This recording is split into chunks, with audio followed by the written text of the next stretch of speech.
Hey family, welcome back to my video. Today we will see, what if Harry Potter was ultimate wizard with enhanced strength and ability?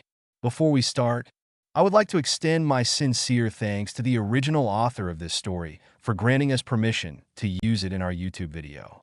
Your generosity is greatly appreciated. The author's creation and the original story's link in the descriptions. Please do check that first. Now enjoy the video. Abus entered the medical tent to a much more somber atmosphere than the panicked one in the stands. Both the Delacour and Crum families were loitering around the hospital beds that Fleur and Victor were confined to. Pomfrey was busy with young Crum, trying to snap him out of his imperious and determine the mental damage, if any. It was slow work, akin to hypnotizing somebody out of a hypnotic state. She must have already finished with the young Delacour girl because her little sister was badgering her. "It happened to you too now," he heard little Gabrielle badger, the painkiller-afflicted teenager. "Now we've both been saved by Harry." Fleur fought against the painkillers as her head bobbed in an attempt to stay awake. "No, Gabby. We don't know if he was the one to save me." Fleur slurred in her drug-addled state as aftershock tremors racked her body. "It was," he heard her father say. "He found you in the hedges and cast the sparks to have a teacher come get you. He also saved young Diggory and Crum from each other." Indeed, most people in the stands overlooking the maze with a proper pair of omnioculars had witnessed most of the ordeal. Whoever had Imperio's Victor had him commit his foul deeds nearer the center of the maze, so as not to be seen or heard as well. All anybody saw was the flashes of light from the spells, and only the most experienced recognized the particular shade of red as belonging to the Cruciatus, and even they hadn't been sure enough to intercede. They all saw now how this was a mistake. Victor's mother looked up from the sad display of her son's treatment to notice Albus in the doorway. "Headmaster," she called out, and every head in the room turned to look at him. He raised both hands calmingly. "I am sure you all have many questions, but I have even more of them that I will need answered first if we are to get to the bottom of all of this." Albus waylaid the storm of voices before they could erupt. "But both Harry and Cedric have vanished from Hogwarts grounds, and I need every piece of information you have to try and figure out where they went. But first, we must wait for Amelia, Cornelius, Severus, and Alastor to arrive." They did not wait long, for both Cornelius and Amelia entered the tent just as soon as Albus finished his statement. Strangely enough, they were not followed by Alastor and Severus, but instead by Minerva and Argus. "Are Severus and Alastor on their way?" Albus asked pointedly to Minerva and Filch, whom he had sent to fetch the men. "They are gone, Albus," Minerva said sternly. Albus blinked at her. "I beg your pardon?" Albus asked, worry creeping into him. "Severus' quarters are empty. All of his things are gone," Minerva explained. "The same is so for Mad Eye's quarters," Filch added without Albus needing to ask. "They're gone, and they didn't so much as leave a letter." Albus backed away from the tent entrance as if stricken, reaching out pitifully for a chair. Finding one, he fell, boneless, into the seat and let out a pained sigh. Severus and Alastor were two of his most trusted followers. Though he had been too busy the last year to so much as have a luncheon with either, he had sensed no animosity or intention to disappear. So sign or warning. Now 2 foreign nationals lay bedridden from having the unforgivables cast on them, as a former Death Eater and former head or coincidentally go missing along with Harry Potter and Cedric Diggory. None of this smelled of coincidence. "What about Harry?" a tiny squeak of a voice asked from beside him. The little Vila's outburst brought Albus back to reality, and he withdrew the shaking hand that had been fussing with his beard out of worry. He was suddenly reminded of the many observers in the room and his many positions of responsibly. Each of them required he. "Potter and Diggory?" Albus reiterated young Delacour's question. "Still no sign of him," Filch said. "The herbologists are tearing down the maze looking for them as we speak, but you seem quite sure that they have been portkeyed off of the grounds." "I am positive, and without Alastor here, both to undo Mr. Crum's imperious curse and to help track down any signature for where the portkey could have been tuned into." "This Alastor can cure my son?" Mrs. Crum interjected. "Anybody can. He's just one of the few people who can do so legally," Pomfrey answered.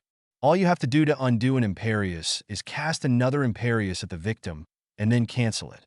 Alastor is one of the few men in the country legally allowed to cast the curse for educational or medial purposes. He was certainly the most readily available, but now I have to flamungos. Excuse me. Poppy squeezed past the crowd at the tent entrance and went on her way. And you're need of us? Amelia prompted Albus when the quiet returned. I was going to instruct you that young Potter and Diggory were missing from the Hogwarts wards and to begin a manhunt to find them, but as you heard, we have 2 leads now. I request that we convene an emergency session of the Wisingamat, issue warrants of arrest for Alastor Moody and Severus Snape, and begin an international manhunt to rescue Harry Potter and Cedric Diggory. Albus declared with as much authority as he could muster, which turned out to be a sufficient amount based on the looks of conviction on everybody's faces. Then came the screaming. It came from outside, dozens of voices screaming at something happening. Most were short shouts or gasps of surprise, but a few truly blood-curdling screams told Albus it wasn't a minor thing happening outside. Albus, Amelia, Minerva, Cornelius, and Argus marched out, leaving the families there to guard their respective champions. The yelling was coming from the stands. The park closes to the maze entrance. This was conveniently rather close to the medical tent they had just exited, and so they were upon the scene within moments. The sight of a man weeping openly over the corpse of his pride and joy put an end to Albus' cool and calm exterior. Cornelius, Amelia, that manhunt, if you would be so kind, Albus commanded. They obeyed. 20 minutes later saw every off-duty Auror and Exoror pulling overtime shifts. Albus watched as Amelia formed 2 teams to raid Severus and Alastor's respective homes, while a 3rd team, the largest of them, were assigned to every single town and city to try for a lucky rush-out approach. Random chance shouldn't be discounted, and they had the people to spare. A couple larger teams were sent to Diagon Alley and Hogsmeade, respectively. Albus remained at Hogwarts. The tournament workers were still tearing down the hedge maze in the hopes of finding any clues. Albus stayed with them, being the best expert available to detect residual magic that could give them any clues. Meanwhile, he left Minerva, Pomona, Phileas, and Sinestra to organize the students and guests into search parties for the castle, grounds, and Forbidden Forest. I think I can rally up Aragog's kids for a search. If not, then Firenze will certainly help search the forests. Hagrid consoled Albus before vanishing to do his self-imposed task. Albus merely sat and waited throughout it all. He had no hope, no optimism to share, but he could be stoic and present a face strong enough to give others hope. And so that's what he did for the remainder of the night. All students were allowed to stay out of bed and help with the search until dawn rolled around and the Auror teams began returning from their missions. Then the students were all escorted back to their dorms along with the bad news. Every search so far turned up nothing. Severus' home in Spinner's End was empty. Alastor's was destroyed, as if a terrible fight had taken place some months back and nobody had bothered to clean up. No residues from the fight remained to try and determine who or what attacked Alastor Moody. He now strongly suspected that the man at his staff table all year had been an imposter. I am retiring for the day, Albus told Amelia when she finished relaying the lack of news. Please continue the manhunt. Amelia nodded and left his office through the flue she had arrived in minutes earlier. Albus locked up his office, resetting the wards to not allow access except by a select few individuals. Nothing short of an emergency would interrupt his sleep, and he clearly needed it in order to start thinking on the issue with a fresh mind. There was nothing else for him to be getting on with anyways. Fawkes appeared on top of his desk just as soon as he finished locking up, and Albus dared to hope that he had somehow found and snatched up Harry. But when Fawkes merely presented a letter in his beak, that hope died down. A new hope that it was from Harry, and he had merely run away from it all, replaced it, but that too died when he saw the name on it. Severus sent you with this? Albus asked. Fawkes looked at him pointedly. Or did he leave it with you ahead of time and ask you to deliver it now? Albus corrected. Fawkes nodded, and Albus took the letter. His faithful companion returned to his perch for a rest, and Albus Store opened the envelope. Headmaster, I'm sure you have realized by now your folly in trusting me So, absolutely. You were right to have done so all the way up until the point you made the error of sharing your terrible plans with me. I would have been yours forever, had you only kept your implied promise to me that the boy would be safe. Just as I would have been his forever, had he merely spared Lily's life. Now I am his forever to protect the last piece of her on this earth. I told the Dark Lord everything. He knows that the boy is a Horcrux. He knows that you know the Horcruxes. As with the others, he will keep Potter alive and protected in a gilded cage, safe from you and your machinations. I will be here to ensure his life is as good as it can be, and to make certain you never find him. As my one final kindness to you, I wish for you to know that Alastair is alive, locked inside of his own trunk since September. A fellow Death Eater had farmed him for hair and impersonated him. He was behind all we witnessed this year. You should go retrieve the real Moody. He was buried alive in the grave of Tom Riddle Sr. in Little Hangleton. Yours sincerely, the Half-Blood Prince. Albus collapsed into his chair for what felt like the 100th time that day as despair and regret overtook him. He buried Huss' face deep into his hands and focused on breathing. Severus, what have you done? He asked. What have I done? 15 years later, the squad descended the frozen spiral staircase into the depths of the infamous Mongolian prison, Casergan. At their head was a retired warden of the prison being led from behind by Monica Malfoy, their youngest member, who kept their prisoner deep under the Imperious curse. The others, Norberta Weasley, Cedric Wood, and Scorpius Malfoy, formed a nice line between him and their guide. Little D. A voice rang out from his intercom. The others froze at the sound of his father's voice, which rang like a gong in the cramped space. Dudley Jr. barely managed to cut the long string of promised punishments his father was screaming over the airwaves without misfiring his gun. He glanced between the others as he righted his rifle and shrugged shyly. I think our parents know we're gone, he said sheepishly. And that we took their stuff, said Wood, nodding to Dudley's rifle and the device on his own wrist. Would turn a dial on said device, and a three-dimensional hologram of the prison appeared before them. A little red that indicated their position, and a gold one indicated their target. They had reached the very bottom level of the wizarding prison, and beyond this door, according to the map, was a vast expanse like an endless auditorium. At its center was their goal. Let's go! The bushy-haired girl leading them hissed as she made their prisoner open the door. The sight that greeted them was every bit the nightmare that rumors told of. Row upon row of pits carved into the black stone stretched into the distance. Each one was a properly functioning tower of silence, and each was encircled on all sides by dozens of prisoners laid spread eagle. Thick black tar bubbled as it rolled over them and into the pit, their agonized faces the only thing left untouched. Give me Dementors any day, said Norberta with a shudder. Dudley could only nod in agreement with the freckled dragon rider. They tightened their formation as they advanced further. It was to the point that they were practically stepping on each other's feet and doing their best to ignore the stench of filth and burning flesh as they went. None of them dared glance at the prisoners, to the people kept in a state of perpetual near-death experience through the cursed magic of this place. Dudley fiddled with a dial on the flashlight attachment for the M16. Finding the correctly charged rune, he activated the inbuilt magic and bathed his companions in Patronus light. It didn't do much for him, but he could see the despair of his companions leave them. That alone made him feel marginally better, even if he himself couldn't bask in the same light.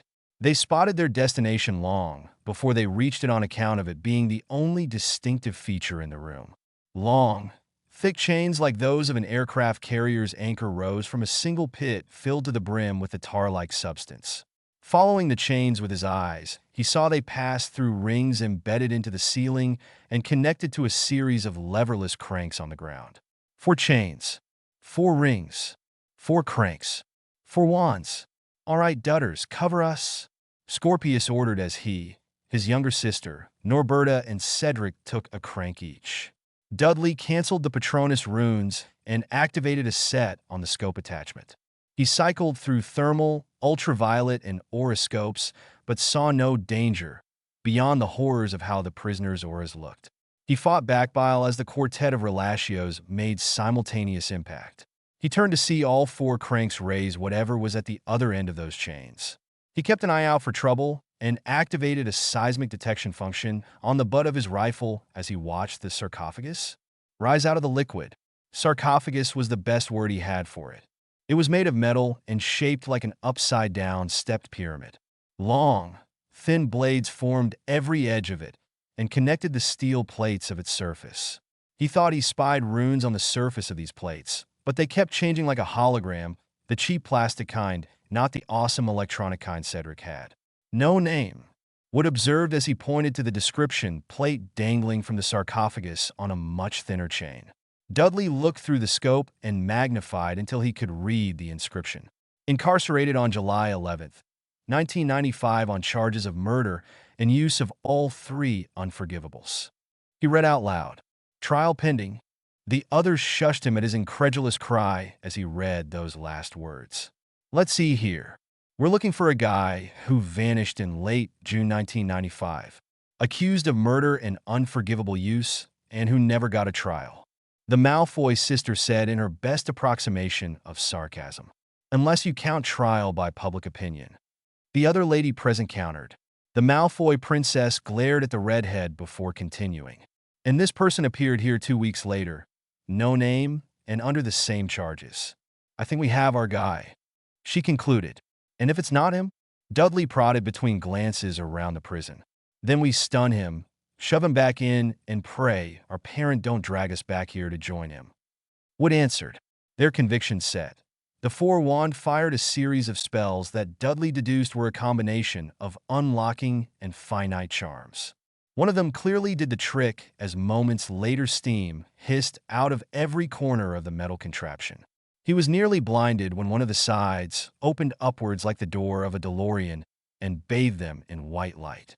It was only thanks to the sunglasses setting on his scope that he was able to look inside at the prisoner. The man was naked and floating in some kind of misty fluid, reminiscent of pensive memories. He was in the fetal position, making it hard to discern his features beyond the shag of long black hair. Fortunately, whatever kind of field he was in, stasis maybe, made him rotate, and when he came to the right angle, he saw it. The scar. The stuff of legend. Plain as day, and exactly as everyone described it there emblazoned on his forehead. "We found him," Dudley Jr. told his fellow Marauder youth. "We've found Harry Potter. Want your story written? I take commissions now. You can pay me to write your fanfiction or original works. My prices are as follows. $25 per 1,000 words of fanfiction, with some wiggle room. I don't pad my work. You also get to video chat with me as I type the first chapter. $25 per 500 words for original works, so anything that is not fanfiction. I also charge $25 per 500 words for smut or fetish materials. Prices subject to change in the future. Check with me. Become a patron. NonsensicalRants. You can also still become a patron for $1 to get access to future chapters 2 weeks early and vote on which stories I update next. 2. The Strangest Dream. Chapter 2. The Strangest Dream. Harry was in the midst of a dream most strange. It was still unpleasant, just like all his dreams, but at least this one was interesting. His surroundings were wretched and reeked of death and burning rubber, but his company was something to look at. A younger Hermione with platinum blonde, though still bushy, hair lead a Buddhist monk at one point. He noted a significant amount of makeup on her too, which was very unlike his friend, but then again his friend would never have bleached her hair either, so he didn't question his overly imaginative subconscious on this idiosyncrasy. The only other person he recognized was Dudley, who had really taken to Aunt Petunia's diet, and apparently dyed his hair black. Honestly, he looked great. Not that he would ever tell his pink-cheeked cousin as much. The rifle was a frightening addition. He remembered Vernon owning a pistol for the shooting range and a shotgun for home defense, but what Dudley carried looked significantly more suited to a war zone. His other companions were rather cool. A red-headed girl with a litany of deep scars on her face and arms that looked to be from third-degree burns and fencing accidents, yet who was still rather pretty. There was also a burly brunette who looked like he could handle a Quidditch goalpost. The last one looked a bit like that Greengrass girl, the older one, but with wider shoulders, narrower hips, and who may or may not have been a boy. Norberta, Cedric. Get him up. I'll robe him. The possibly swapped Daphne ordered. The red-haired crash test dummy and prospective keeper picked him up by his elbows. It was as they did so that he realized he was completely Starkers. The blonde girly boy waved his wand and remedied that, conjuring a dark robe around Harry's frame. It fit as snugly as a full-body turtleneck sweater. Thank you. Harry managed to slur to the effeminate boy. He nodded to Harry. Don't mention it. But we don't have time for pleasantries, introductions, or explanations. He said, yeah, let's go. Bossed Hermione. Norberta and Cedric practically dragged him along the igneous floor towards what he hoped was an exit. The holes in the ground to either side of them were not pleasant to look into, and he very much wanted to get out of this place. He managed to find his feet as the door came into view, but still needed to be propped up by the pair that had pulled him out of that odd metal box, which he just now registered they had sunken into one of the pits. Or perhaps back into one.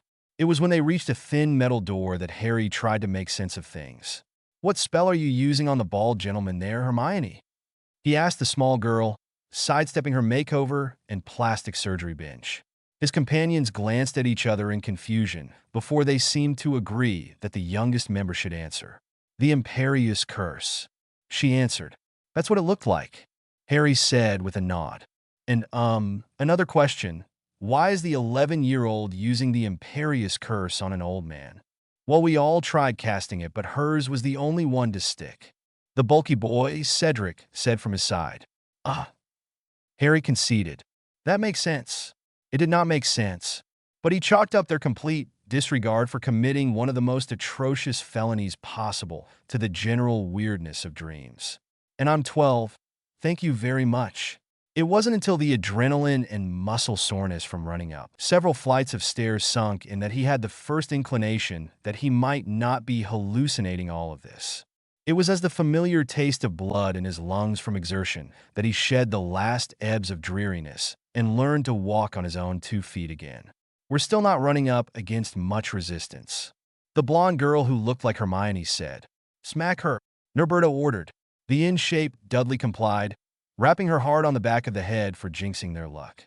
Harry was already starting to like these guys, who he supposed were rescuing him and probably deserved to be liked regardless. Is your dad bringing the deer crawler around for evac? The skinny blonde boy asked Dudley. His cousin glanced at their Cedric, who pushed a button on his oversized watch. The action elicited a light show from the device. He saw what looked like a 3-dimensional topographical map, depicting a mountain range with a large red and gold dot at the center. Moving fast towards the Gryffindor, that was an even larger blue and bronze one. Harry was loving the Hogwarts color scheme. That's an affirmative, Cedric confirmed. ETA 2 minutes. They went back to sprinting up flights of stairs, occasionally stopping for Dudley to peer behind doors or down pitch-black hallways with the scope of his rifle. The group worked as a well-oiled machine, even with the 2 dead weights they were dragging along or pushing ahead at one point. At long last, they reached a straighter staircase, as opposed to the slightly spiraling ones they'd been climbing for what felt like hours. Harry could outright taste the fresh air wafting in through the crack of light from the open doorway at the top. They hurried past 2, hopefully unconscious, guards who wore armor similar in design to the box he'd been pulled out of and burst through the gaping archway to the wide open world. The sight that greeted them took Harry's breath away. Rolling hills stretched on to the end of the earth, coated in lush, green grass and pimples with small, rocky outcroppings separated by the occasional flat plains. He looked to the horizon where the ocean of green mixed with the ocean of blue above and, for just a moment, felt like he might float away into the abyss like his poor Aunt Marge. This wasn't Scotland. Somehow he knew that, despite the similarities, this was some different land entirely. His first guess was American Midwest, or maybe New Zealand. Either way, it was heavenly, and he wished he could spend the rest of his life there in solitude and peace. Probably no chance of that. 30 seconds, Cedric said from behind him. Harry turned to look at him and noticed the single monolithic standing stone in place of the archway they'd just exited. He already knew that trick from Platform 9 and March 4th, though, and so he turned his sights to where his rescuers stared. Something was definitely moving towards them. It was big. It was gray. It was damned ugly. For a moment, he wondered if Mr. Weasley had enchanted a dumpster truck to fly and attach short, stubby wings to the sides. For another moment, he thought it might be one of those big, ugly military helicopters with a snow plow latched onto the front. Whatever it was, it certainly looked like a dodo bird, which he still couldn't bring himself to call by their wizarding name. The name Deercrawler suited it nicely. The porthole-studded dumpster truck landed mere feet away from them without kicking up a single blade of grass or errant speck of dust. It clearly didn't propel itself the same way as a helicopter, but what those blue, light-emitting spheres on the wings were eluded Harry. The butt of the Deercrawler, which now faced them, folded open like the plank of a spaceship, creating a nice platform for them to climb. All Harry could think at the sight of the man at the mouth of the ship was that Uncle Vernon must have hit the steroids. And hit them hard. The Dursley patriarch's skin absolutely rippled with muscles, and though he couldn't see his chest behind the tactical, and likely bulletproof, vest, he supposed that it and the rest of his body matched his arms and shoulders. Harry didn't like the distinctly purple hue to his face at the moment. He opened his mouth to scream at Dudley of all people, but froze when his eyes landed on Harry, who knew what to expect when his uncle was in such a state. Instead of a normal outrage, however, the once-obese man did his trademarked fish impression, which would be amusing in any other situation. He kept glancing, dumbstruck, between Harry and the other youth before seeming to come to a conclusion. "Okay, you're all still grounded as all hell," he told them. "But good job." It was upon hearing his voice that something finally clicked, and Harry understood. Crazy as it was, he understood. "Dudley." Harry all but whispered. "Yeah." The buff man and rifle-laden boy answered as one. Harry glanced between Dudley and he gagged to think if the word, son, in a good imitation of Dudley Sr.'s earlier fish impression. "You've been asleep for a long time, cousin," Dudley Sr. said in what might have been a sad voice. "Everything will be explained soon enough. For now, I'm going to have to ask all of you to get your arses into Dodge."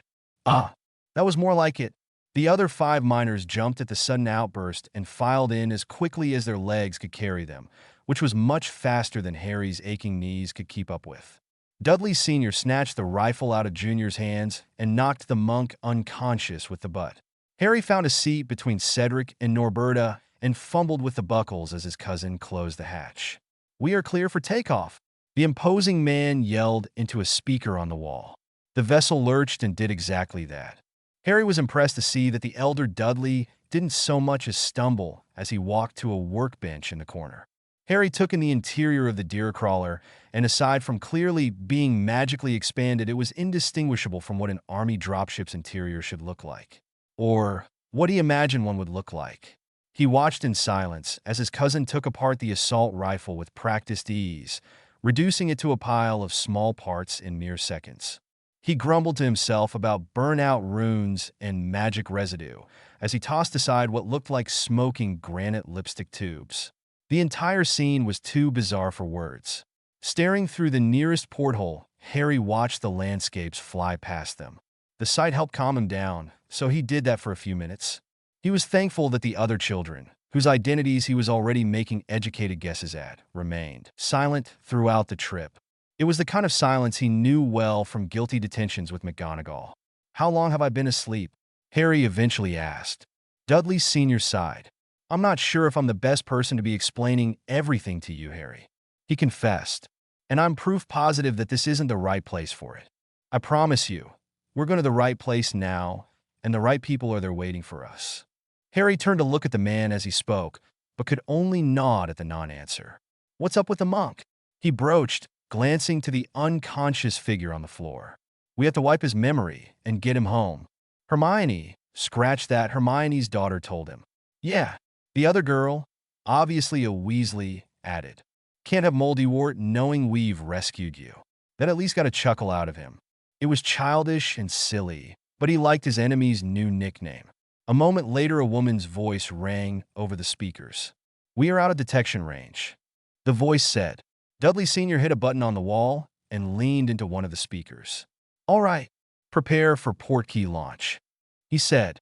He stood up and motioned for Harry to follow. It took him a few tries to unbuckle himself and get up from his seat, But he was soon following the man past a pair of shower stalls, bathrooms, and sleeping quarters, each marked for the respective they were built for. There was also an impressively large mess hall and entertainment center filled with books and electronics along the way, making the ship by far the most impressive example of expansion magic Harry had ever seen. About the size of 4 Hogwarts Express cabins, or an entire train cart. Soon enough, they reached the cockpit and Dudley motioned him inside where Harry met the pilot, likely the woman who called over the speaker. She looked between Harry and Dudley, who shook his head and motioned for her to take them home.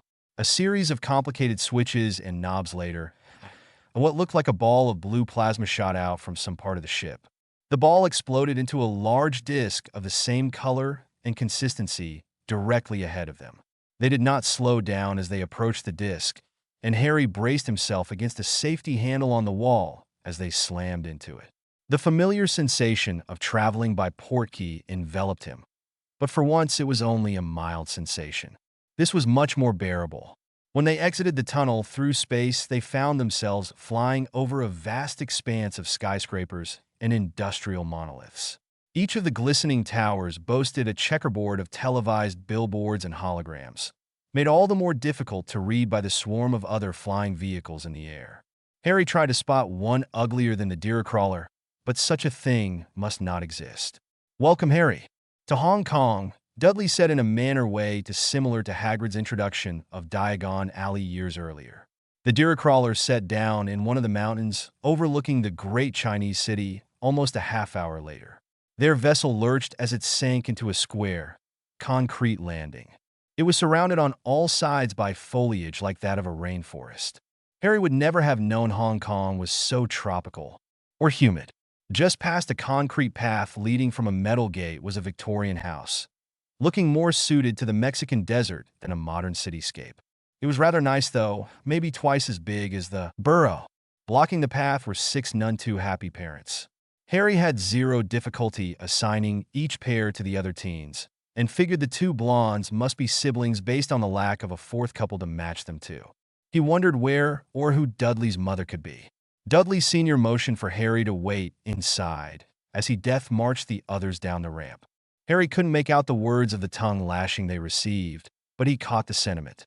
Cedric, Norberta, Jr., and the other 2 remained perfectly silent as they were told their punishment, and Harry had to admit they were made of tougher stuff than most to keep their composure through all of that. At long last, Dudley Sr. motioned for Harry to come down. He felt like a surprise birthday cake being wheeled out for display. The reaction his appearance got was to be expected. He took their slack-jawed shock as an opportunity to look them over, and he recognized 4 of them instantly.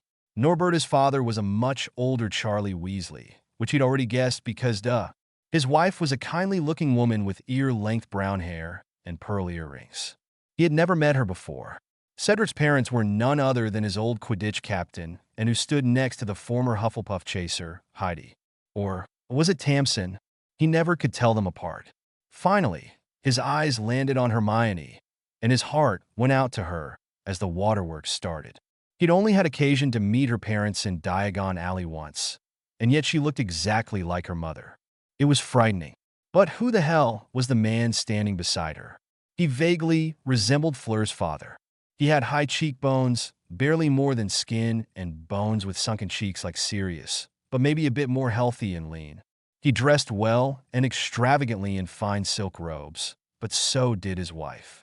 Who? Harry wondered aloud and got his answer when the man smirked. Harry knew that smirk. He knew it well and hated it more so. "Rise and shine, Potter," said Draco Malfoy. That was a bit too much for him. Flying ships, time displacement, and a Blade Runner Hong Kong he could deal with, but the revelation of Hermione marrying Draco Bloody Malfoy was pushing it too far. He fainted. $1. NonsensicalRants. Become a patron for just $1 to get all chapters 2 weeks early and vote on future updates. If I don't reach a livable wage by July, I will probably quit fanfiction forever. If I do, I will be able to write full-time and jump from 1 chapter per week to 5 chapters per week. Changes. Chapter 3. Changes. Harry obeyed Penelope's endless instructions as she examined every inch of his body for flaws.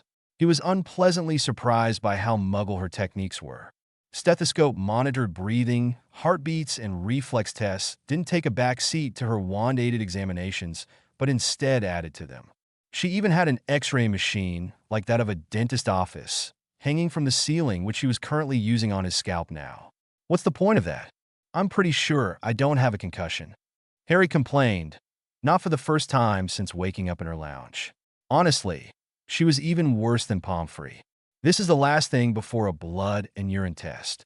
I'm just trying to ascertain your age. Harry blinked at her. Well, I was born July 31st, 19. Oh, I know, sweetie. I meant your biological age. She explained by way of interruption. We know you were kept under some kind of magical stasis. I'm going to examine how the plates of your skull have fused to estimate how much time dilation you've experienced. Oh, well, that made sense. Harry knew he was taller than he remembered, and more muscular, which made no sense at all. He was dying to look in a full-length bathroom mirror. And done, she said cheerfully as a photo negative appeared on the monitor over her desk. An impossibly thin and sleek monitor, very unlike the one he remembered Dudley having for his computer. He'd have to ask about that. She pressed a few buttons, and a series of ruled lines appeared on the screen.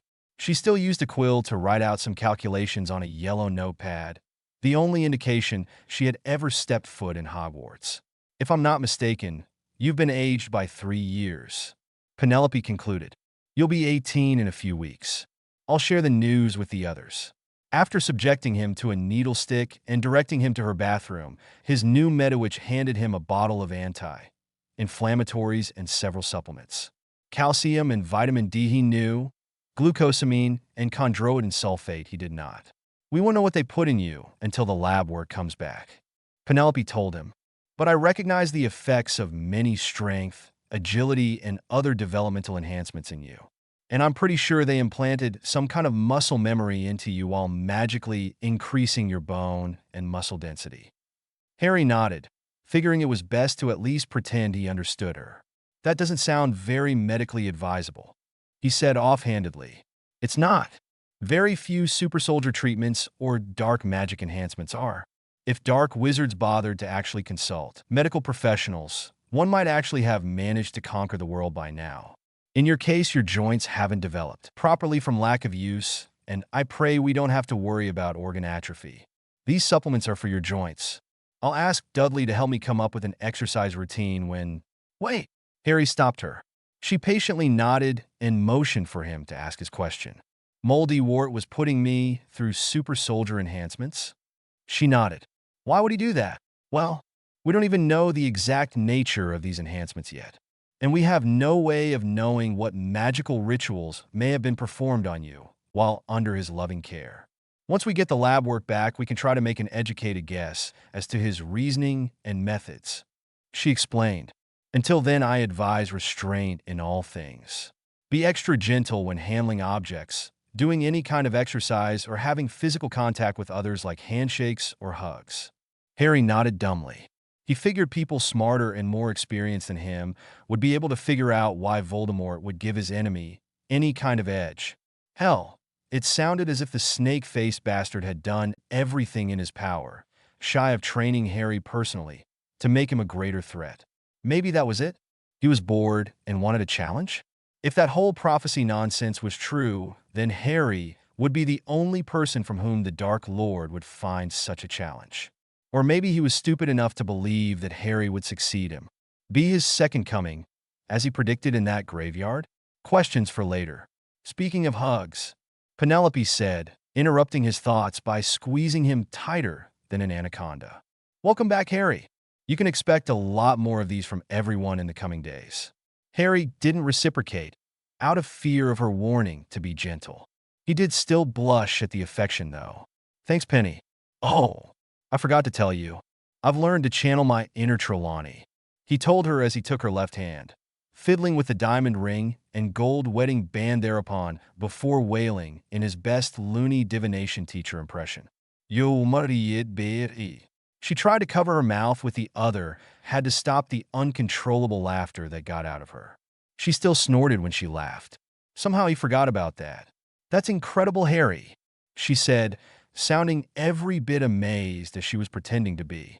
You might have a lucrative future as a seer. She dropped the sarcasm and swiped him playfully on the back of the head. Cedric and Norberta have agreed to show you around. They're waiting outside. She told him. He didn't need telling twice. And don't forget the bottles. She called after him as he bolted. Cedric and Norberta made for great tour guides. Welcome to the Dragon Lodge. Norberta hollered after dragging him to the front gate. Malfoy home, Marauder base of operations in Hong Kong, and one of the most infamously haunted places in the city. Harry was already sweating in the summer heat and humidity. Better push this along. Haunted as an actual ghost or haunted as in a lot of noise comes from it every full moon like the Shrieking Shack. He asked as he started back down the winding concrete path to the mansion and past the deer crawler's resting spot. Oh, it's never been haunted at all. Cedric answered as he and Norberta hurried to keep up. It used to have wards that made it look derelict to muggles. Oh yeah, Hogwarts had those too.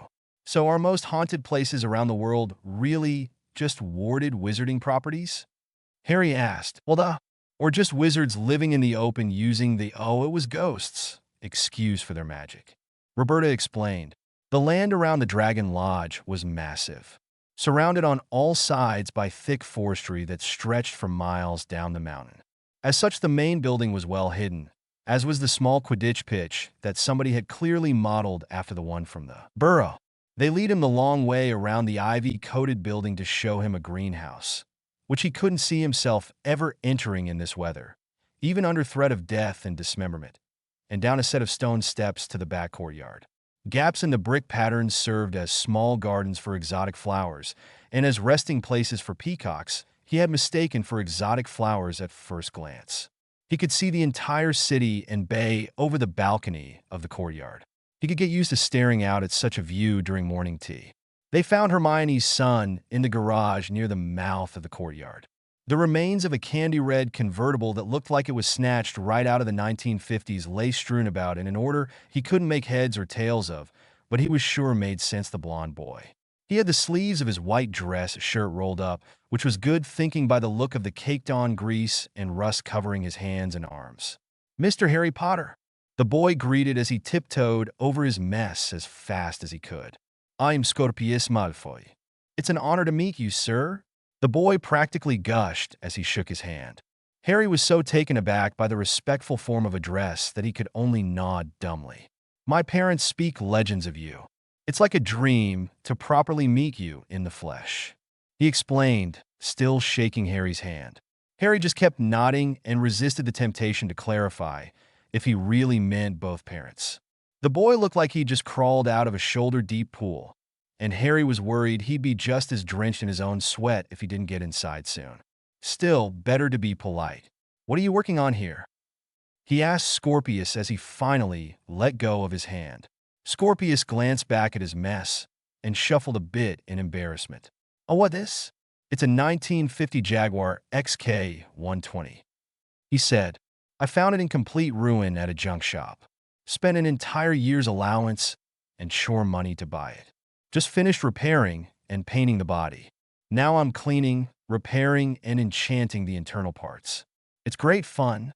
Harry believed him. Suddenly, forgetting the grimy discomfort of being outside, he pushed on the conversation. "What kind of enchanting?" "Nothing fancy. Just some lightning and friction reducing charms. The real hard part is trying to transfigure replacement parts for what's missing or too rusted through to repair," he explained before picking up a phone book-size manual detailing each and every part and mechanism of the vehicle. "I conjure them, but I'm no good at it." The book was solely devoted to that exact model of vehicle, and somehow that seemed more intimidating to Harry than a rematch with the Horntail. Looks like both Malfoy heirs inherited his best friend's mind. The world may very well be doomed. Well, we have to finish giving him the tour, Norberta said impatiently. "Oh yeah, right. I'll see you at dinner, sir," Scorpius said, giving Harry another handshake before getting back to work. Harry didn't find himself all too interested in the interior of the house beyond the sleeping quarters and bathrooms. Beyond that, the rest of it, like the library, game room, admittedly impressive. Alchemical/electrical lab in the basement and rooftop lounge would become hardwired into his memory with repeated use. He could honestly care less about the gymnasium. Still, he played the part of attentive guest throughout each explanation. "And this is the room us youngins will be sleeping in," Norberta explained as she flung open a door. Hermione's daughter jumped at the interruption to her reading time, but smiled politely at the sight of them before putting her book on. "One of the two beds. He's awake. You had us so worried, Mr. Potter, sir," she said with a bow, hands clasped in front of her. Harry decided to let the misters and sirs go unchallenged for now. He didn't have the energy to start correcting them. "I met your brother, Scorpius, downstairs. I failed to ask him what your name was," Harry told her with a polite smile of his own. The girl absolutely glowed with a blush and showed off her teeth again. He noted she didn't share her mother's oversized incisors. "My name is Monica Malfoy." She introduced herself with a curtsy as she lifted the hem of her skirt ever so slightly. "I was named after my late grandmother. Did you know her?" If only Lucius had instilled such fine manners into his son, Harry could very well have wound up in Slytherin. "I met her and your grandfather once in Diagon Alley," he told her. "I never had occasion to speak with them. I understand they were dentists?" She nodded somberly. Harry grasped for a change of subject. "You said all four of you sleep in here, but I only see two beds," he pointed out. Monica reacted just as he expected and jumped at the opportunity to explain something. "That's because this is the girl's side. Here, let me show you," she said as she hopped out of the room, closing the door as she did so. "Clockwise," she said, turning the handle clockwise and opening the door to reveal the same room she just exited. "Girls' room." She closed the door again. "Counterclockwise," she said, turning the knob counterclockwise and opening the door to reveal a room completely coated with posters. One half was of Formula One racers and classic cars, the other of Quidditch teams and racing brooms. "Boys' room." If you couldn't tell by the decorations, he was pretty sure he could tell which side of the room belonged to which boy too, based on the very same decorations. "That's wicked. Where do the Dursleys sleep?" "Dear Crawler," Monica answered simply. "Do you guys know where I'll be sleeping?" he asked as she closed the door again. "MHM," Monica said, pointing to another door down the hallway. "Mama spent the afternoon renovating that one for you. Has its own shower." "Good. I'm in desperate need of one of those. See you guys at supper." He excused himself. "She left your wand under the pillow," Monica called after him. He turned back to look at her. "Where'd she get my wand?" "I gave it to her," she said. "And where did you get my wand?" "It was in that sarcophagus with you," Cedric said. "Little D grabbed it before letting you out, just in case." Damn, these kids sure were battle smart. You'd think they were raised by Moody. "That was some good thinking. Thanks," he said before closing the door. Hermione had gone all out for him. For a split second, he could almost make believe he'd stepped foot into the Gryffindor dorm. A perfect replica of his four-poster bed sat at the back wall, with blood-red drapes to match the chair next to a small study desk. There was also a set of cubbies on the wall next to the bathroom door. They were arranged 7 by 3. There was already a pair of slacks, freshly shined shoes, a dress shirt, and tie in one on the middle rows. The labels told him that the bottom row was for day clothes, the middle was for dinner clothes, and top was for nightwear. Purebloods and their etiquette. Oh well, best to dress properly for dinner. Cedric called him down to dinner from the door just as Harry finished the knot on his tie. He was feeling the 3 years without food catching up to him as he ran down to the dining room with the Quidditch fan. Cedric won, naturally. They had failed to show him this room or the kitchen during their tour. A fireplace in a Hong Kong home was a clear sign that this place was built by wizards for wizards. Everyone else was already there. Draco and Hermione sat at the head of the table with their children on either side of them. Charlie, his wife, Oliver, Heidi, and Norberta took up the left side. Dudley, the raven-haired pilot, who he now realized must be his wife, and Junior took up the right side with Penelope and a high-seat-laden 3-year-old girl near his end. Cedric joined his parents on the left side, leaving Harry to sit at the opposite head of the table to his former classmates and right between Penelope's daughter and Cedric Wood. "Hold your neighbor's hand and bow your heads for grace," Draco commanded as he did exactly that with his wife and daughter.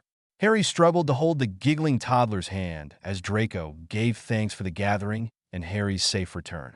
With the food sufficiently blessed, Hermione waved a hand, and the lids to each dish vanished at once as crystal glasses of wine appeared for the adults, including Harry, and glass cups of one juice or another appeared for the children.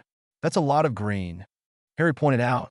Aside from a large fillet of what may have been swordfish at the center of the table, there was nothing but vegetable dishes. He spotted green bean casserole, broccoli pasta, breaded tomato slices, baked cucumber chips, several bowls of spinach pesto, and a pot of cabbage soup. Honestly, it all looked delectable. But he was hungry enough to eat a cow. And he wanted cow. "Dad's a pescatarian," Scorpius told him as he poured himself some soup. "The religion?" Harry asked confusedly. "No, you're thinking of Presbyterians. Pescatarians are like vegetarians, but they eat fish too," Monica told him. Her father nodded to her with an approving smile. "Pass your plate down, Potter. I'll load you up with some of Mione's fish and pasta to start you off," Draco instructed him. He did so, and while they all filled their plates, Harry turned to Dudley's wife. She looked vaguely familiar, but he couldn't quite place her. "I'm sorry, ma'am. I feel like I know you, but I can't quite place it. Did we go to primary together?" he asked, thinking maybe Dudley had married a kindergarten sweetheart. She snorted and covered her face. The motion made her wrinkle her pug-like nose and made her seem all that much more familiar. "Come now, Potter," she pleaded as his plate was passed back down the table. "We spent 4 years at Hogwarts together, and you don't remember me?" Then it clicked. "Pansy Parkinson?" he asked aghast. "It's Dursley now, actually. I understand the family has a history with ladies named after flowers," she said. "Now hush and eat." Harry obliged, and was soon stuffing his face with lemon-lime-soaked swordfish. It was feathery in texture, but spectacular. Since when was Hermione such an excellent cook? Maybe she started cooking all of her own food in objection to the school elves? As with most meals the world over, the first few minutes were filled not with conversation, but the sound of everyone practically making love to the food. With his first serving finished, Harry saw fit to correct that. "So, when did the world go all Blade Runner?" He asked no one in particular. Dudley Sr. at least got the reference. If his snorting at it was any indication. "You've seen Blade Runner?" he asked Harry incredulously. "Yeah. When?" "When I was 12. "How?" "I borrowed it from the library and watched it on your old TV. The one with the built-in VHS player." Dudley seemed to have resorted to digging through his memories at Harry's last answer. He took the time to load his plate with the breaded tomato slices and dried cucumber chips. They were all right on their own. With a little pesto, they became more addictive than butterbeer-flavored hard candies. "Didn't I break that?" "I repaired it. Didn't have much else to do in Privet Drive other than fix all of your old broken junk." He conceded the point with an impressed nod and ferried the question to Hermione. She finished chewing her food, placed her fork and knife on the plate at a deliberate angle, wiped her mouth, and answered him. "The world has changed so much in your absence, Harry," she said. She was rather stiff in her mannerisms, more snooty in facial expressions and stony in voice than the Hermione he remembered. It was reminding him of Narcissa at the World Cup. "We wanted to slowly immerse you into it all, so don't expect us to tell you everything at once." She finished the disclaimer. "But 3 major things happened that lead to the world," she sighed, going all Blade Runner. "First, the statute of secrecy was completely shattered, and the magical world laid bare." She raised a finger as she said it, which is a story all its own. You'll hear it some other time. Second, after a period of adapting, we, as in witches and wizards in general, sold magic in all of its forms to the Muggle world and became filthy rich. She stopped her explanation to take a small sip of her wine after this, then went back to eating as if the conversation was ended. "What's the third thing?" he dared to ask. "Then they sold it back to us," Charlie answered with a gleeful slap to the table. "Better than it ever was before," Oliver added, finishing his glass and magicking it full again. "Everything we had, they made better," Hermione explained. "They capsulized our potions, perfected or debunked the mathematical proofs of our greatest theories, devised the most unbelievable uses for spells we never considered before." Harry was expecting a whole lot of bad news and horror stories of war. He liked this much better. He absent-mindedly started on the wine, only to discover that he liked wine a lot. And we kept selling to each other and improving magic and technology. Dad owns the world's largest automobile conversion company. Charlie kept on. It started off as enchanting the internal workings to be more lightweight and frictionless for improved mileage, and flying cars for the more spendthrift. Then it snowballed into people building vehicles from scratch for flying. And as you might expect, Dudley Sr. cut in. A lot of people base their designs off of popular vehicles from science fiction. One eccentric billionaire even built a fully scaled Enterprise from Star Trek just to piss everyone off. Harry looked to his cousin in abject confusion. Why in the world would that piss anybody off? Because he designed it to be an unholy Frankenstein's monster of other fictional ships.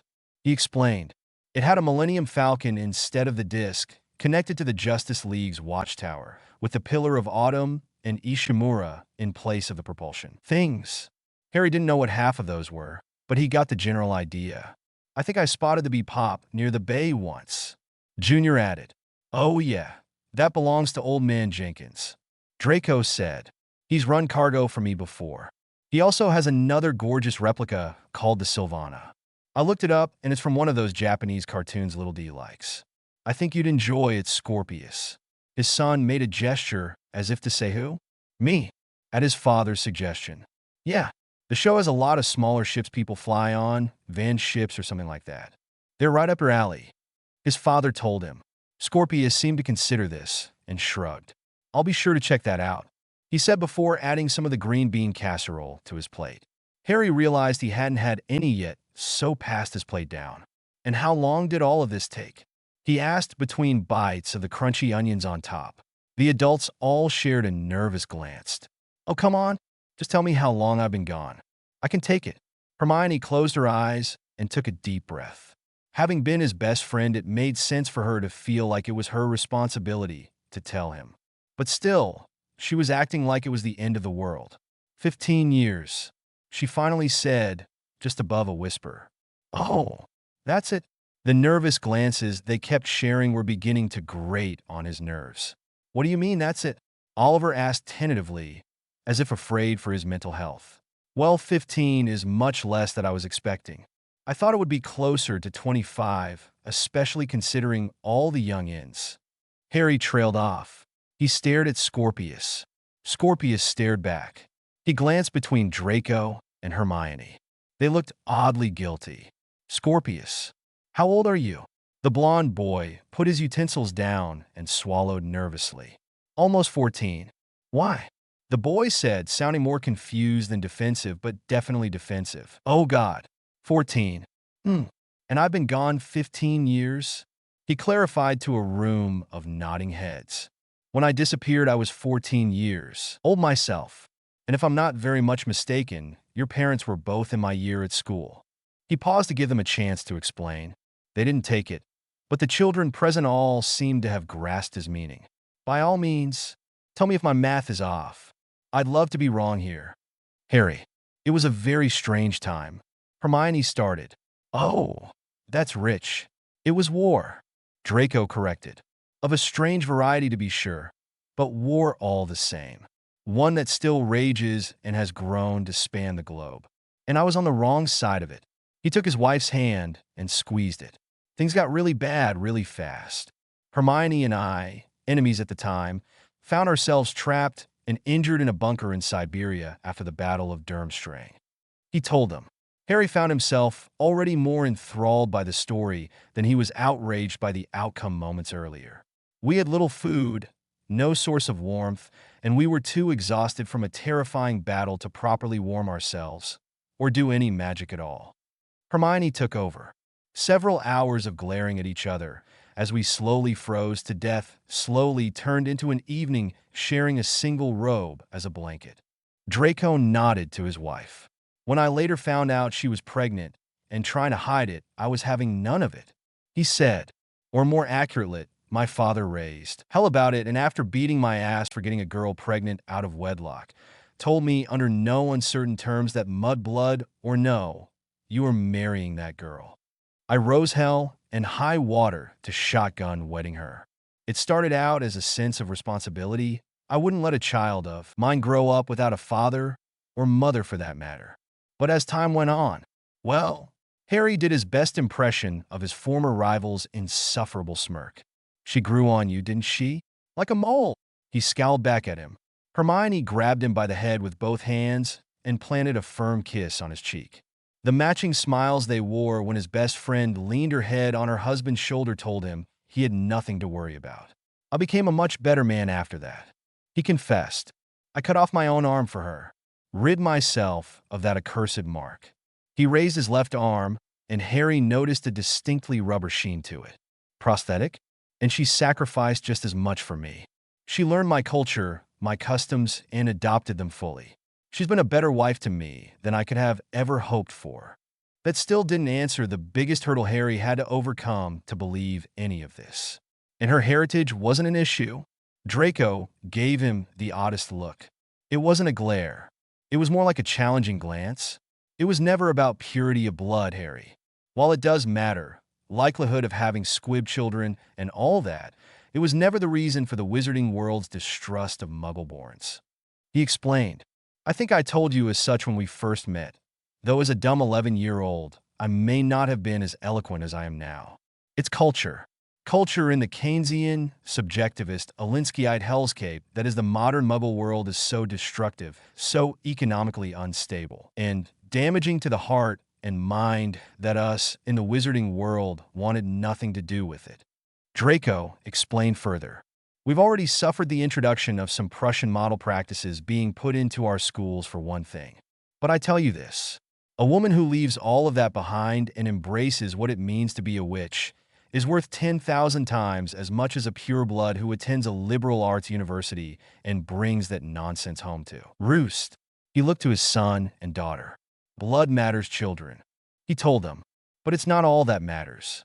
You better think long and hard on the consequences before giving your heart to somebody of Muggle birth or culture.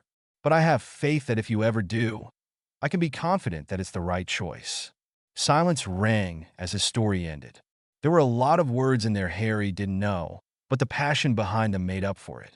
Harry doubted if he'd ever agree with a word of it, but it all at least sounded reasonable. Respectable. Not knowing what to say to such a beautiful tale, he decided to finish his wine. That was so romantic. Norberta moaned from where she sat, chin in both hands and eyes glazed over. It gets significantly less romantic when you realize that Bunker was filled to the brim with booze, and we spent 3 whole days drunk out of our minds and don't remember a wink of it. Hermione deadpanned. Harry couldn't help it. He spat his wine clear across the table. Oh, come on. I remember it perfectly. There was only 1 bottle of fire whiskey about yay big. Draco countered, holding his hands apart to depict the size. Hermione took his hands and separated them further. Okay, it was a rather large bottle. Hermione spread his hands further apart. It might have been magically expanded and filled with the contents of several bottles. Now that I think about it, she spread them further still. You know what, I lied. It wasn't a bottle. It was a barrel, and we went through the whole thing. She spread them even further. One of those big barrels they keep on their sides and drill taps into. She spread them as far as they could go. Actually, we weren't in a bunker at all. It was a whiskey refinery, and we went swimming in those big metal fermentation vats. He somehow managed to say all of this in complete deadpan, just like his wife, and the joke elicited all the more laughter from everyone at the table because of it. Scorpius, for his part, glowed red with embarrassment. $1. NonsensicalRants. Become a patron for just $1 to get all chapters 2 weeks early and vote on future updates. If I don't reach a livable wage by July, I will probably quit fanfiction forever. If I do, I will be able to write full-time and jump from 1 chapter per week to 5 chapters per week. For Grounded? Chapter 4, Grounded? Their trip to Deepwater Bay took 2.5 hours on foot. When Penelope broached the topic of designing an exercise routine for Harry with Big D, swimming came as a rather obvious conclusion. It's the middle of July, it's hot as a sauna outside, and we are within walking distance of the ocean in every direction. Have the kids take him to the beach? Norberta tried to convince him to go to Waterfall Bay Park. She even went so far as to show him pictures of it on a thin device which looked like a flattened, if somewhat fancy, disposable camera. Most of the children had one, and somebody had tricked them into believing they were phones. He wasn't impressed with the park and, despite the waterfall being closer, decided on Deepwater Bay. They started walking just after sunrise while it was still cool out, and that made it much more bearable to be outside. But by the time they reached the soft sandy beach, Harry's knees and ankles felt ready to shatter. He spent the first few hours spread out, stretching on the soft sand and trying to restore his tan. 15 years locked away had made him rather pale, paler than he'd ever been since starting on the Gryffindor Quidditch team. He'd never had to avail himself of so much sunscreen and skin protection charms. But Hermione was rather insistent. He kept himself entertained by watching Monica and Norberta play with Penelope's daughter, Fabiana.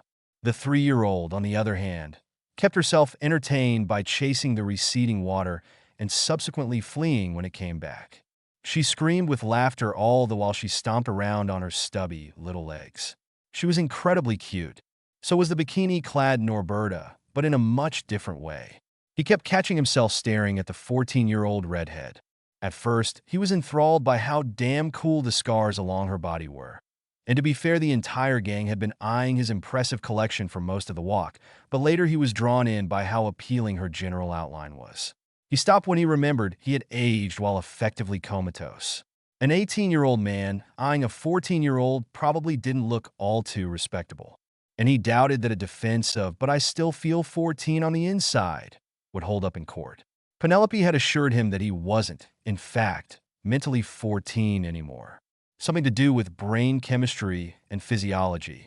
He had been rather distracted by the brain-skin images she was trying to help him decipher at the time. Cedric and Scorpius were supposed to be keeping an eye on him, which made him feel even more self-conscious about eyeing Charlie's daughter. But both seemed to be off in their own little world. Scorpius would no doubt prefer to be working on his car, but by condition of being grounded, they all had to escort him to the beach. Oh, the humanity! Who could conceive of such a terrible punishment? Somebody really ought to call Child Protective Services.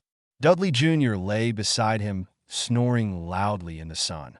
Whom exactly was babysitting whom? "Hey, little D, I'm gonna go swimming," he told his first cousin once removed. All he got was a snore in response. Good talk. Dog paddling out to sea did wonders for his joint pain. The dark water was cooler than he expected, but still felt like a jacuzzi compared to the black lake it so resembled. It also lacked the myriad of dangerous critters, thanks in part to the floating yellow and orange barrier further out and the net he supposed stretched beneath it to the ocean floor. He swam all the way to it and confirmed exactly that before he took to resting against the floating plastic. The water became shallower and clearer, just beyond the designated swimming area, leading up to a small, rocky islet.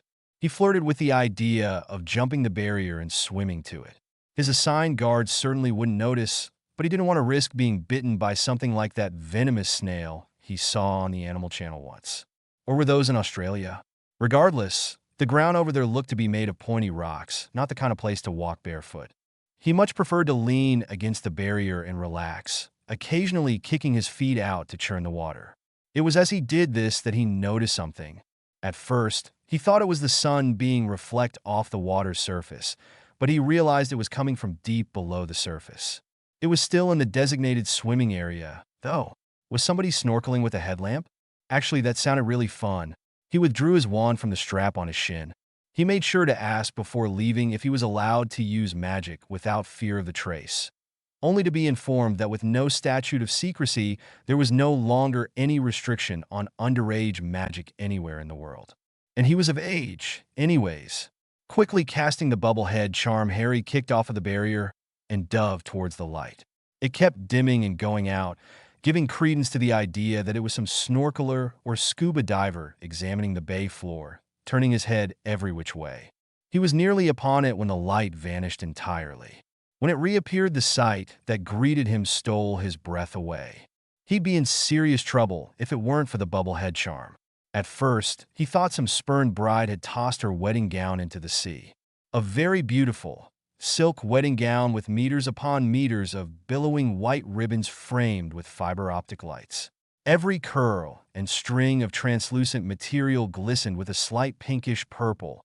Mother of pearl, he recalled, as did the halos around the points of light, stuffing every inch of it like stars.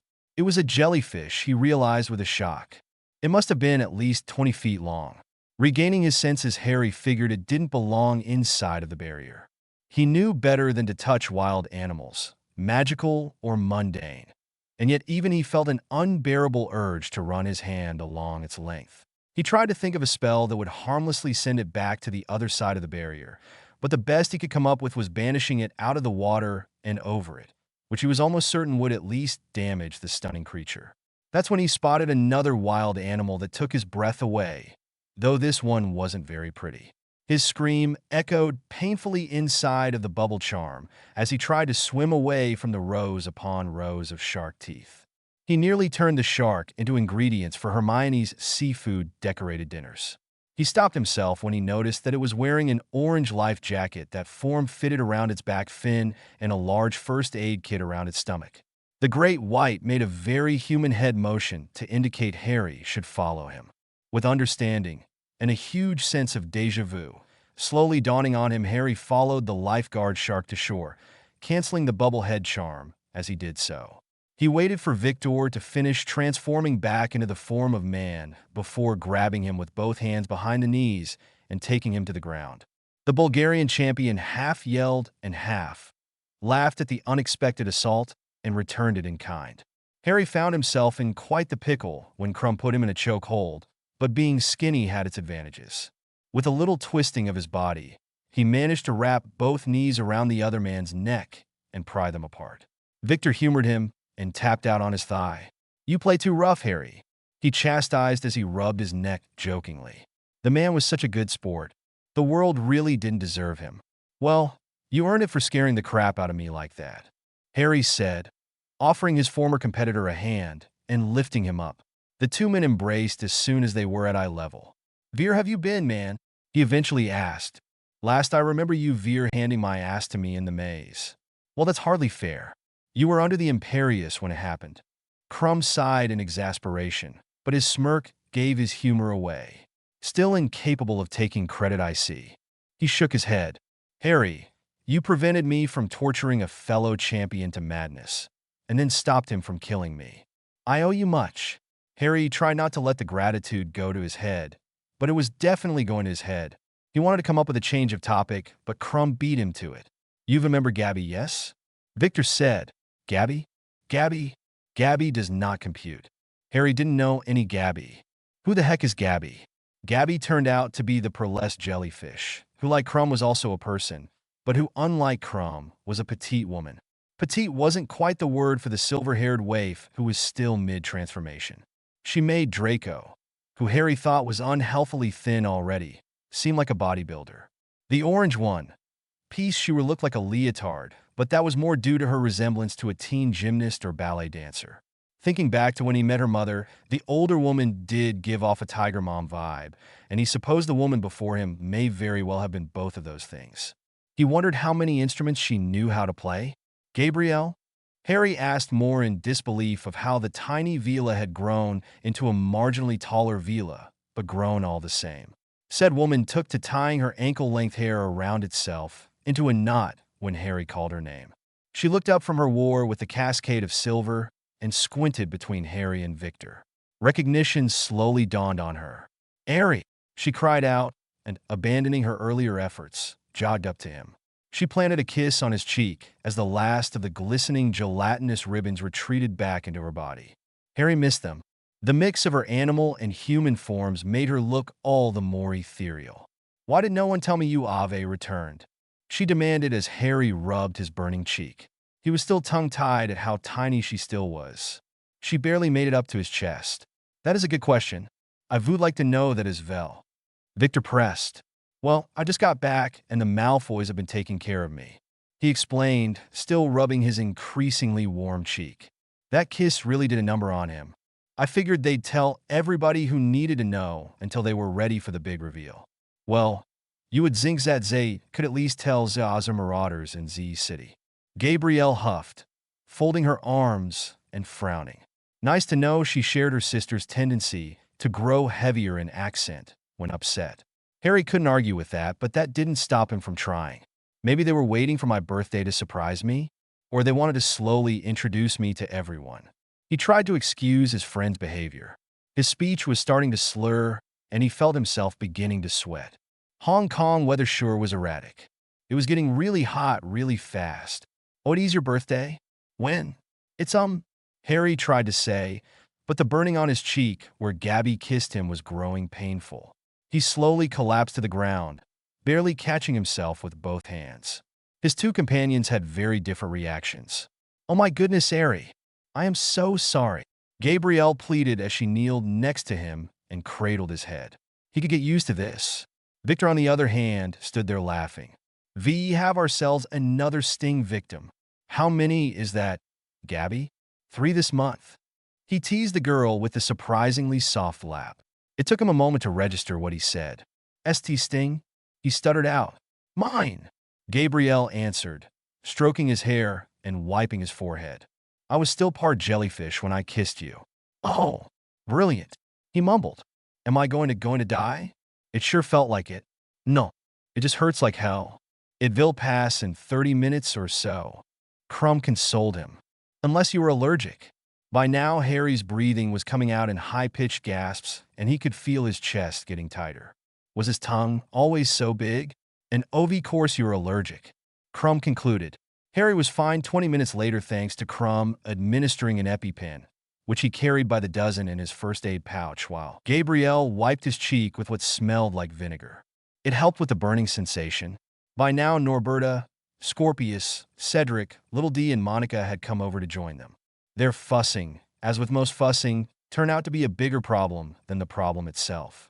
"So, Gabrielle," Harry said when they finally calmed down and he could sit up on his own. "You're an Animagus?" "Oui. I would be a very poor marauder were I not," she said matter-of-factly.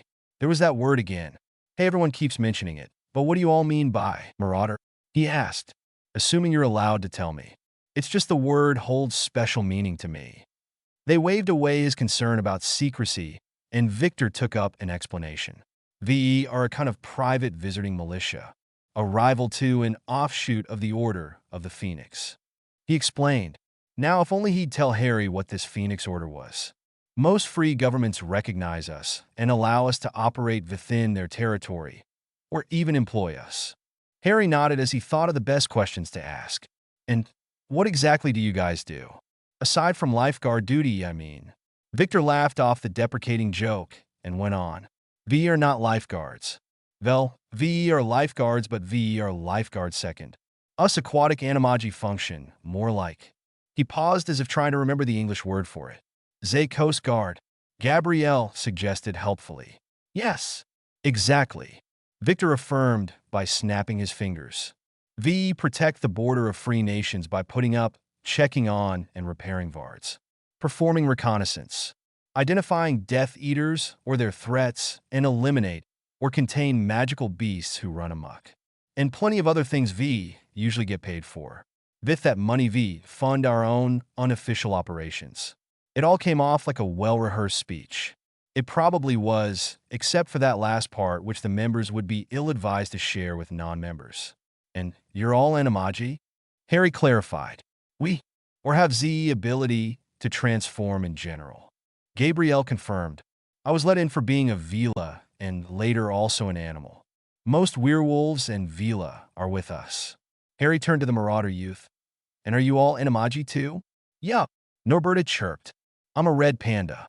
"Thorny devil," Scorpius added. "Badger," Cedric said without a hint of irony. "Platypus," Monica explained. "Sadly, females don't have stingers." "Fascinating." "Sea lion," Dudley Jr. finished. Harry stared at him with his best questioning gaze. "You're a wizard, Dud?" Harry asked in surprise. Now it was his turn to give Harry that same look. "No," he hesitantly answered. "Squib half-blood." "Then how can you be an Animagus?" Monica cut it. "Muggles can be animagi too, sir," she explained, again with the sir. "They just lack the ability to reach their natural form by their own power. But with enchanted apparel, they can transform back and forth safely and efficiently." Most of us wizards use them too until we learn to do it on our own. As if to prove her point, she held up a bracelet that looked a lot like the metal links of a steel watch on her left wrist. Dudley Jr. had one too. It's a Marauder trade secret, though, said Little D. That's pretty wicked, Harry had to confess. He turned on Gabrielle. And I already learned the hard way what you are. You kill many people by Frenching them, Frenchie. He teased. How does she manage to show all of her teeth at once when she smiles like that? I am. She paused to perform a perfect Superman pose, knuckles on her hips and feet spread apart. Zay poison. Harry got the impression she was trying to make a play on the phrase, "You're the bomb," and he supposed it worked well enough. Jellyfish are venomous, not poisonous. Monica pointed out. Gabrielle fixed the small blonde with her most scathing glare. It wasn't intimidating in the slightest. No, I am poison. She all but hissed.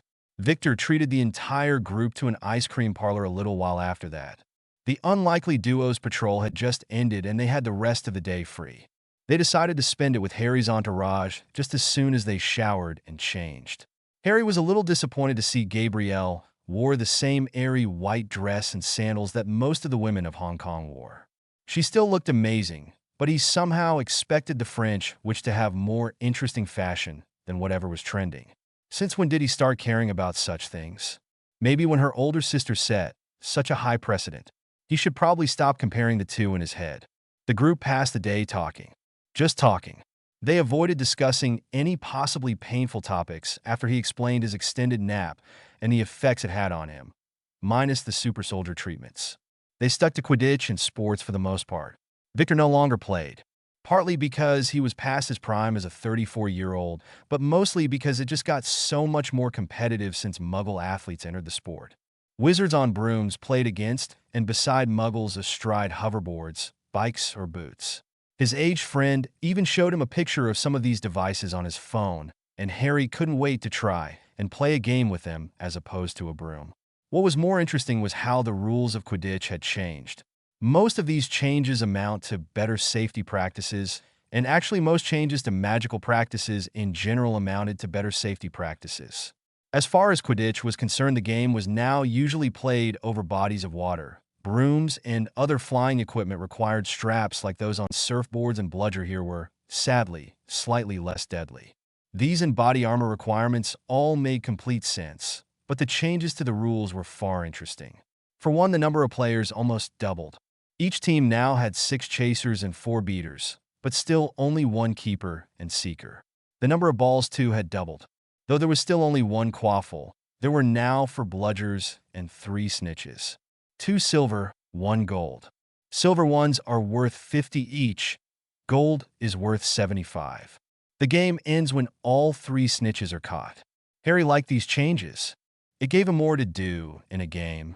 Of course, it might be better to wait until he's played a game with these new rules before making a judgment on the matter. There were still leagues who played by the classic rules, but they weren't as popular with spectators. As such, they didn't make as much money through televised events. It was sad but understandable. They ate a quick lunch Hermione packed for them. Tuna sandwiches with diced onions, bell pepper, and cilantro before beginning the long trip back to the Dragon Lodge. It was made all the longer thanks to Harry's need to take constant rest breaks. Despite every precaution, Harry was sunburned all the way down to his ankles and everything hurt, and the hurt wasn't only skin deep.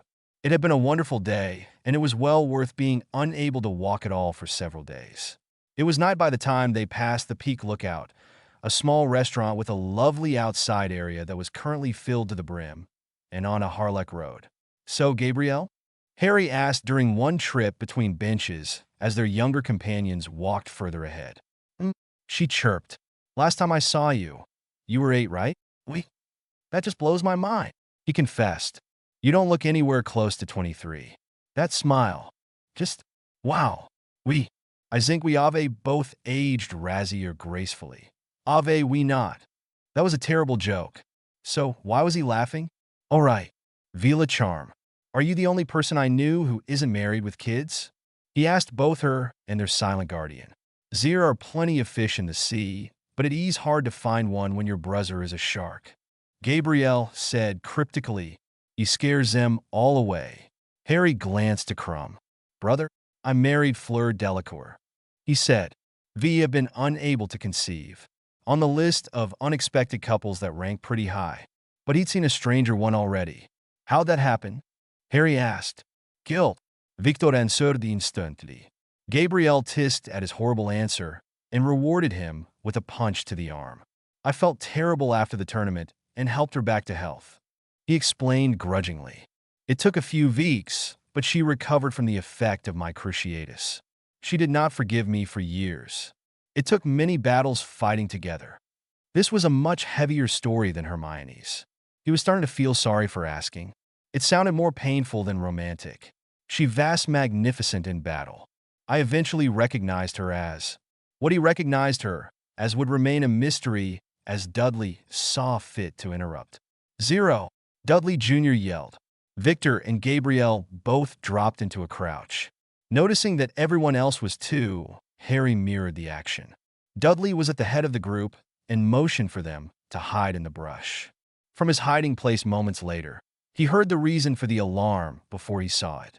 It was a loud, rapid sniffing sound, a very familiar one.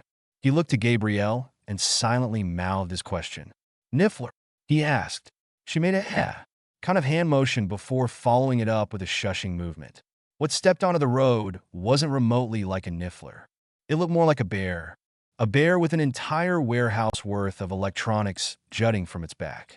From its neck down to the base of its spine were all manner of televisions, speakers, power lines, transformers, generators, and many more things that a wizard of 1995 transported to the year 2010 wouldn't recognize. It certainly sounded like a Niffler, or what he imagined a giant Niffler would sound like. In closer inspection of its mouth, when the flickering light of the sputtering electronics on its body allowed him to get a good look at it, showed that while its lower jaw was the canine-lined mechanism of death he expected, the top was the same thin, duck-like beak he recognized as belonging to the magical thieving species. They remained completely still and silent as they allowed it to trot past, waving its head from side to side as it searched for precious metals. When it passed, and they could no longer hear it, they finished their journey to the Dragon Lodge in silence, save for Dudley, who made a quick phone call. When Hagrid's voice came over the line, Harry became a believer. $1. NonsensicalRants. Become a patron for just $1 to get all chapters 2 weeks early and vote on future updates. If I don't reach a livable wage by July, I will probably quit fanfiction forever. If I do, I will be able to write full-time and jump from 1 chapter per week to 5 chapters per week.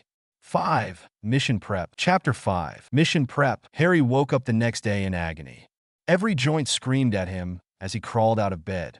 A hot soak later barely helped, and his daily intake of supplements and anti-inflammatories barely helped.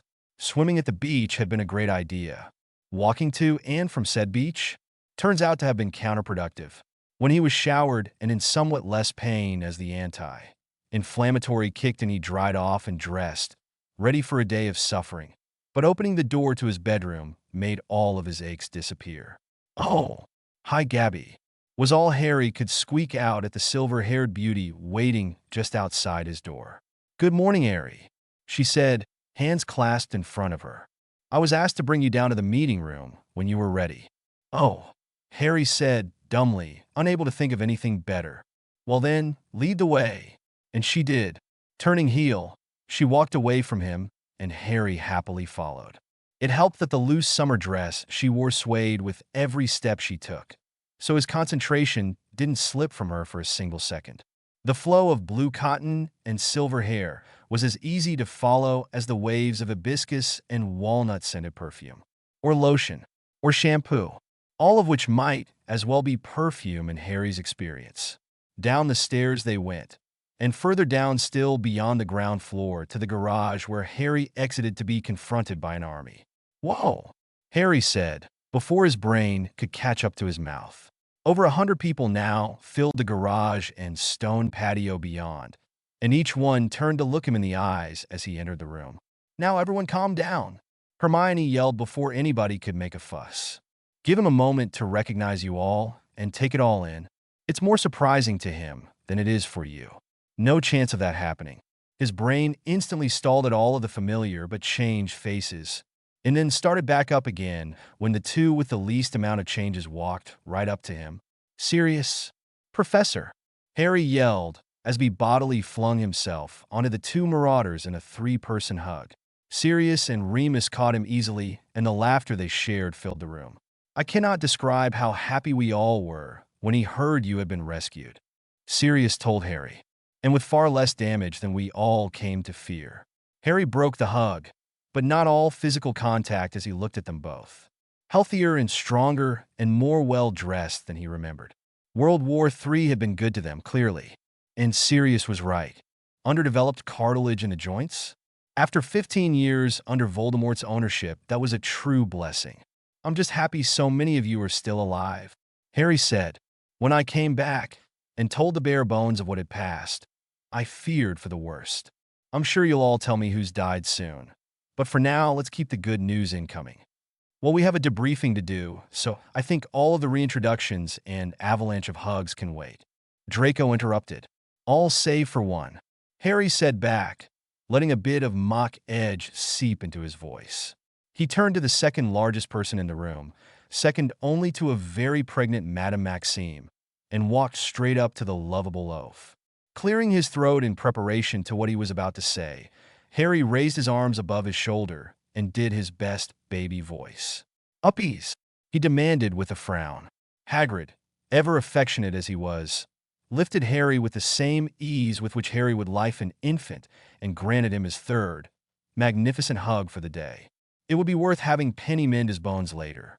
"It's so good to see ye, Harry," Hagrid whispered. "You too, Hagrid," Harry whispered back through the layers of leather and fur enveloping his face. Sadly, Hagrid did put him back down, and Sirius pulled him away by the shoulder to stand along the wall with the rest of the army. Draco, still at the center of the room, began to speak again. "As you and all see, you were not merely brought here for a rundown of the going-ons of East Asia, but to share the good news of Harry Potter's return." Draco explained. "And each of you were specifically invited because you are all trustworthy enough to keep it under wraps and have a history enough with him to deserve to hear it." Said a blonde man with a Scottish accent Harry could only assume was Seamus. "Is that to insinuate that everybody who wasn't invited isn't trustworthy enough not to leak this info to Moldywarts?" "Yes," Draco deadpanned. "Or," Hermione amended with an angry glare to her husband, "simply have no personal history with Harry, like Mundungus or Tonks." Harry had no idea who those two were, which went a long way towards confirming Hermione's nicer way of putting things. "Anyways, the boy who lived continues to do so," Draco said in an uncomfortably similar turn of phrase as Voldemort had said days ago from his perspective. "And the opportunity to induct him into the Marauders has presented itself, as a potential mission has reared its ugly head. Hagrid, if you would be so kind." Hagrid stepped forward and cleared his throat before donning his magical creature's teacher persona. "A mutated Niffler has been spotted in Hong Kong last night, and it has already grown to the size of a bear." Hagrid explained. "It has already vanished and needs to be tracked down and eliminated." "Air!" Harry couldn't stop himself from interrupting. "Yes, Harry?" Hermione beckoned him for his input. It was all very uncomfortable to him. "I have so many questions. That creature I saw last night. How in the world did a Niffler become that?" Harry asked. "And why do we need to put it down? Aren't you the care for magical creatures, Professor?" He got a few chuckle from that one, but they were half-hearted, and the sad look on Dean and Lavender's faces in particular told him he just hit a sore spot. "Oh, just tell him," an older Angelina Johnson demanded. "He can handle things better than you all seem to think." A series of agreements later, and Hagrid once again cleared his throat. "All right, well, Harry, I have not been a teacher at Hogwarts for years now. Nobody has been a teacher at Hogwarts for years now. Hogwarts is gone," he explained. Ouch.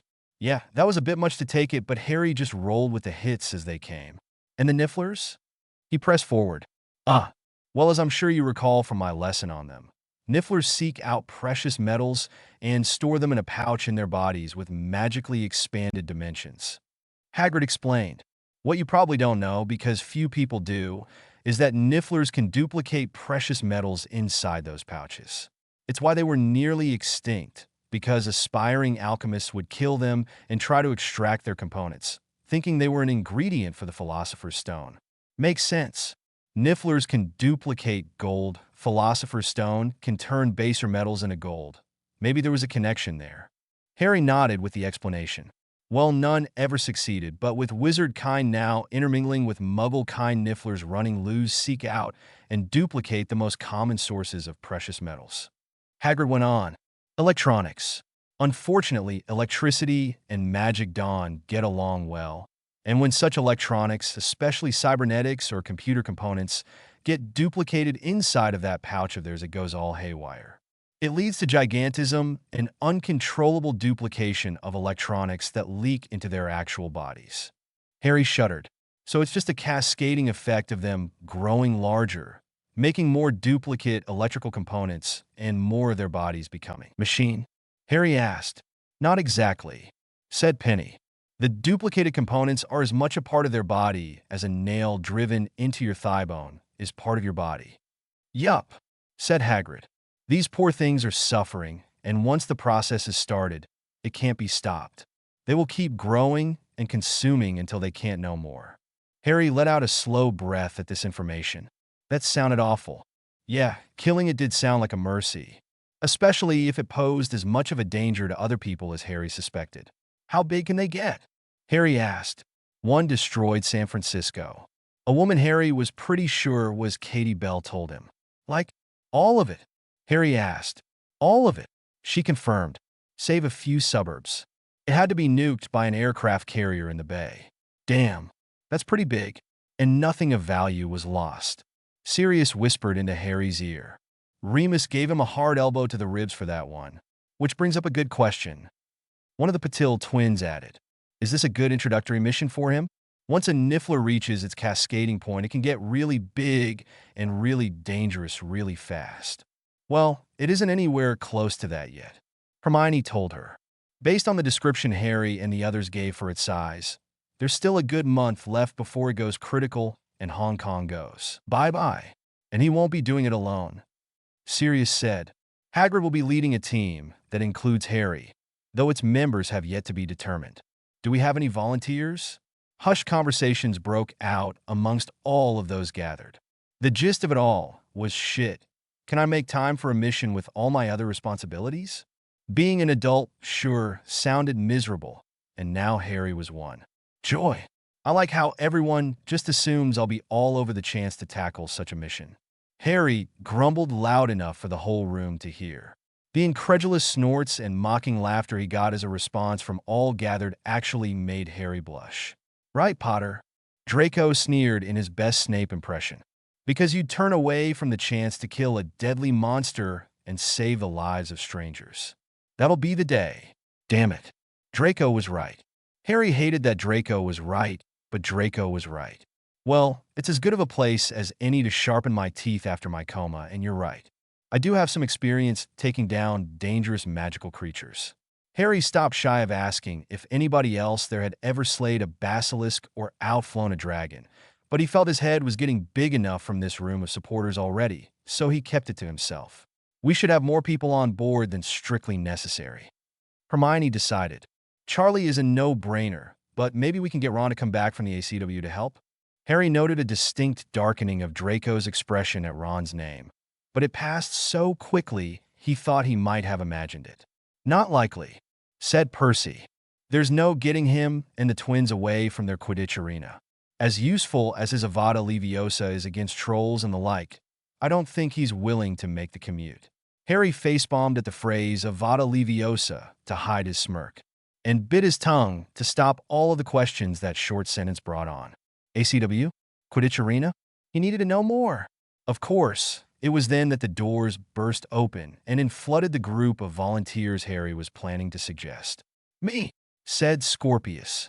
No, me, demanded Monica as she tried to shove her past her brother. We'll do it. We volunteer, said Cedric. Dudley Jr. and Norberta just stood there at attention behind the other scrambling teenagers. Yeah, that's about what I expected, Harry said, lifting a thumb to indicate them. I was waiting for them to show up, but I nominate them. They did rescue me from Kaiser Gunn after all. Casurgan. Monica corrected. Casurgan. Harry amended. If I'm experienced enough to take on a Niffler, they sure as hell are too. Draco and Hermione glared at the children in question, doubt written all over their faces. Hagrid and I will be there, Charlie said. It need not be their official induction to the Order proper, just another Marauder youth mission, if a little more dangerous. Way to go, Charlie. Go to bad for the kinds. Draco groaned as he scratched his chin in thought. If it's going to be a Marauder youth mission, then Delacour should go too. It could be her official induction to being an Order member along with Potter. Gabby stood up straighter at the suggestion and cowered slightly at the attention. Okay, she said meekly. That afternoon saw Harry being talked through a stretching routine in the gymnasium by Penny. It was something called yoga, and it consisted of her instructing him to strike various, ridiculously named poses.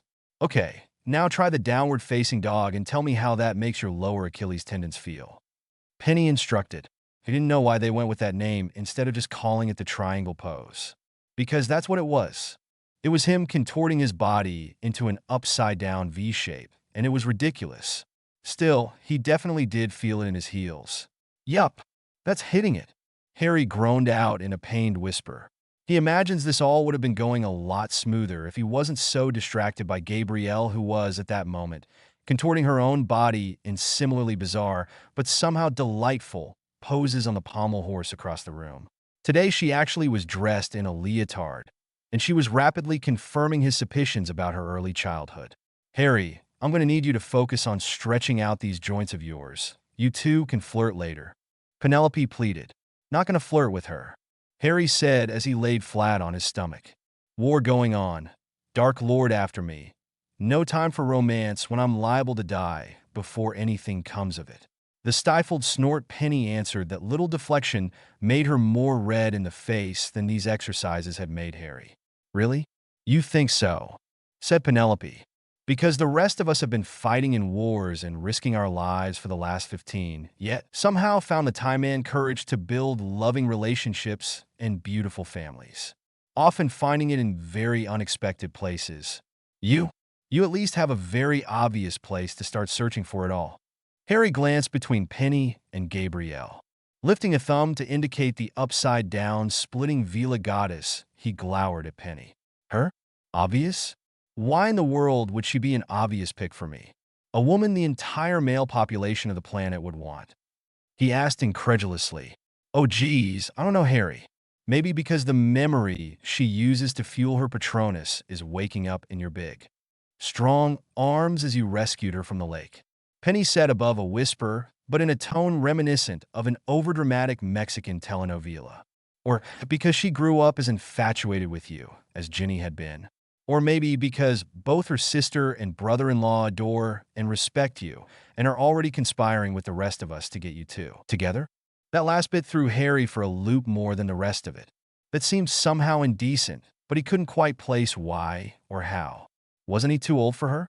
Just a few months, from his perspective, she was a teensy 8-year-old? Or was the age gap reversed now?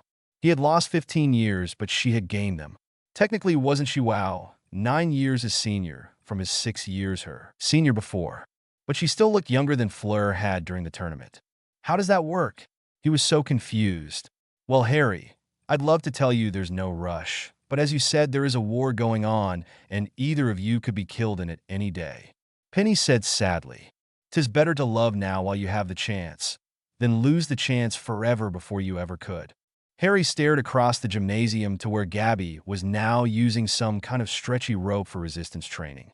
His Gryffindor courage did not come to him that day, and Penny didn't push him further. Thank you, patrons and commissioners. NonsensicalRants. It finally happened. My patrons voted for me to continue this story after it had squandered here in hiatus for over a year and a half. I sincerely hope they vote for it again soon. I thought it had so much potential, but the FNET community seemed to disagree. Because of you guys, I reached my financial goal of being able to almost make a living off of writing.